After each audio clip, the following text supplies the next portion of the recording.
Financial year 2025 और 26 भारत के लिए एक बड़ी चुनौती है।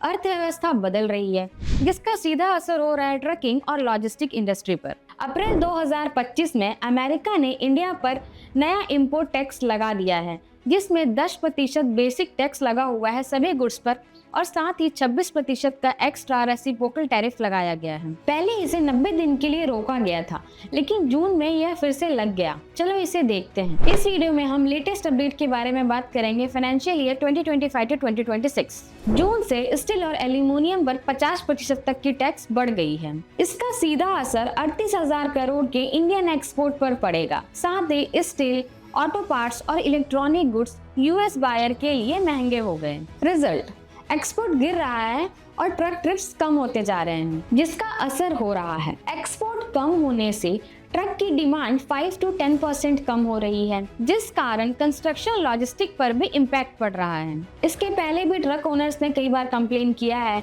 कि ट्रक का रेट्स कम होते जा रहा है, जिस कारण ट्रक की डिमांड भी कम हो रही है। इंडिया ने भी टैरिफ के मुद्दों पर यूएस से बातचीत करना शुरू कर दिया है। इंडिया ने ये भी प्लान किया है कि वो आमंड और वॉलनट्स पर टैरिफ लगा सकते हैं। लेकिन इन सब के बीच भारतीयों के लिए एक अच्छी खबर ये है कि सरकार ने 12,75,000 तक की सैलरी टैक्स फ्री कर दी है, जिससे लोग ज्यादा खर्च करेंगे तो डिमांड बढ़ेगी और डिमांड बढ़ेगी तो लोकल गुड्स का मूवमेंट भी बढ़ेगा। लेकिन सब कुछ पॉजिटिव नहीं है।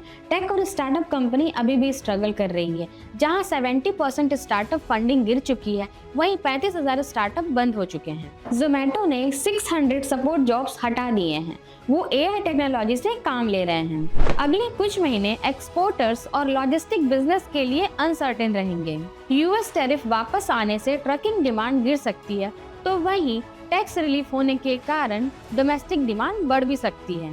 अब लॉजिस्टिक कंपनी को और भी स्मार्ट, फास्ट और एफिशिएंट होना पड़ेगा और साथ ही नई टेक्नोलॉजीज को अडेप्ट करके आगे बढ़ना होगा।